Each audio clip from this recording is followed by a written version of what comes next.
बाप रे। ये अनुराग जी नमस्ते हो। नमस्ते नमस्ते। हम तो सोचे कटियाई वाली है लेकिन मुगरा बाहर शंकुर वाली चली आई। क्या बात है। ये बतावा और बतावा। ये था बड़े बुलाए ले हो। अब ना बुलाए पगला। अरविंद मास्टर बुलाए ने कहा सुल्तानपुर कन्हैपुर से आए हो। हाँ अच्छा मेरा बढ़िया। और हमारे माननीय मास्टर कादिर अली जी बुलाए। हाँ बढ़िया। क्या बात है। क्या बात है। हाय हाय हाय कोई छोड़ो दाल भात है। अच्छा तो मैडम जी हाँ देखा ये हमारे बारात मालिक जो की बारात लेकर आए बड़ी धूमधाम से।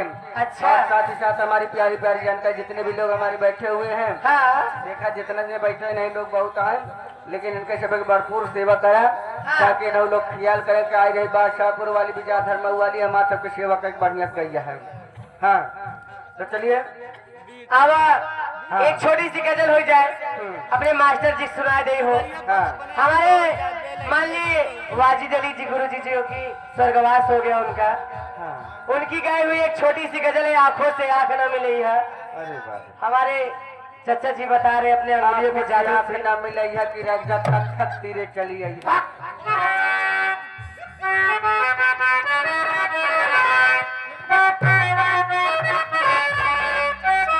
ए मास्टर जी कहना है कि आंखों से आंख न मिलैया।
पब्लिक स्कूल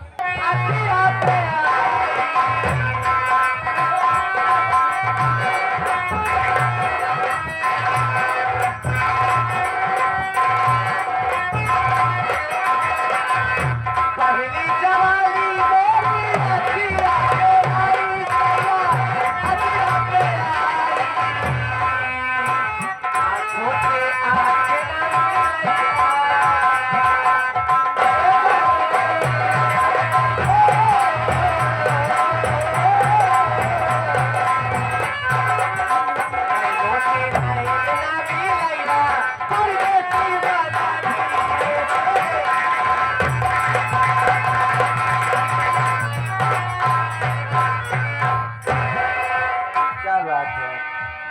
ये आगे मोरे जो बना पे आई।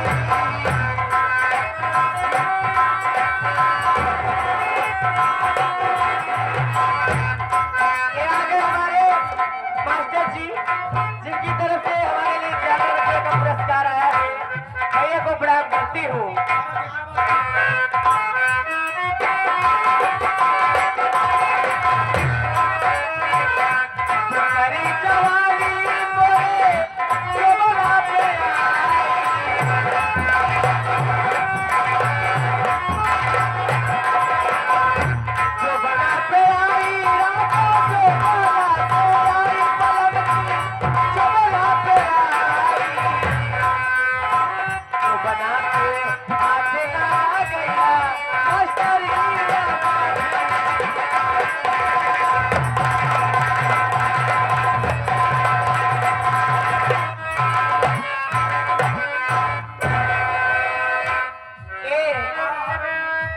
कुछ और दे दी हो मास्टर साहब थे मास्टर साहब मास्टर साहब कह दी का मास्टर लगा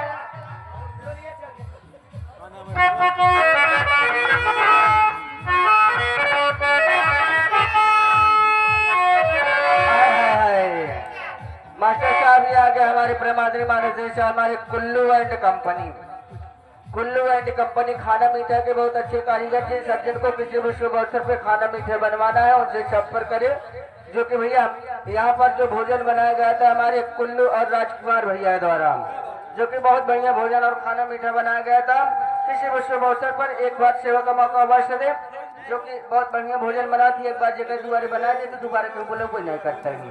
और अरे नहीं यार मजाक करते हैं, सीरियसली लिया भैया ना कहा देखा जैसे बोलता है। 21 रुपए का पुरस्कार, बहुत बढ़िया भोजन बनाते हैं, एक बार संपर्क करें। बहुत बहुत धन्यवाद। अपने बियाह मेल का बुक के लिए बन रहा है। तोरे बियाह में नहीं, तोरे माल बियाह में नहीं। अनुराग, ये आ गई हमारे पार्टी की मालकिन हमारी मानसी रानी और भीमांशु डांसर जी, जो कि हमारे लिए 101 रुपए का शानदार पुरस्कार मालकिन जी को प्रणाम तहे दिल से है ना है। कल से एक जोकर नौजे समझी फिर।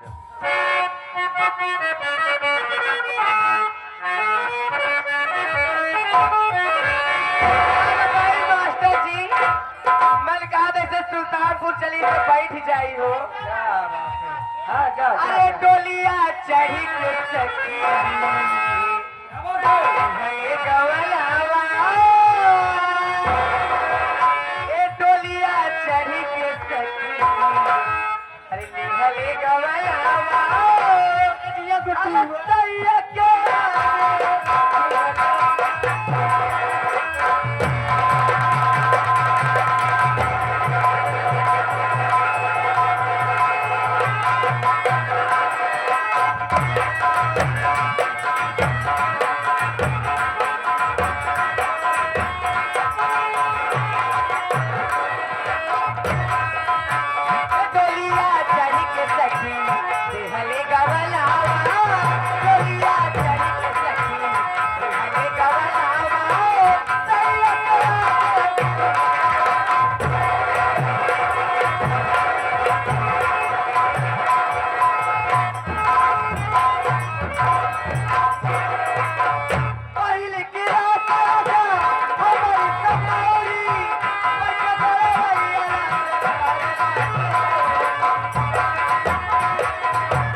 ड्राइवर साहब यहाँ कहीं वो अपने गाड़ी के पास तुरंत तत्काल पहुँचे, क्योंकि हमारे बारात मालिक आपका इंतजार कर रहे हैं। मैडम आपका समय समाप्त हो चुका है, आप जा सकती है।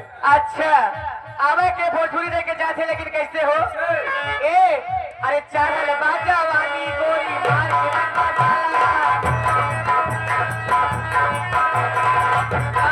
बारात मालिका ऐसे झोड़े झूठ जा दे बता रहा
ले ले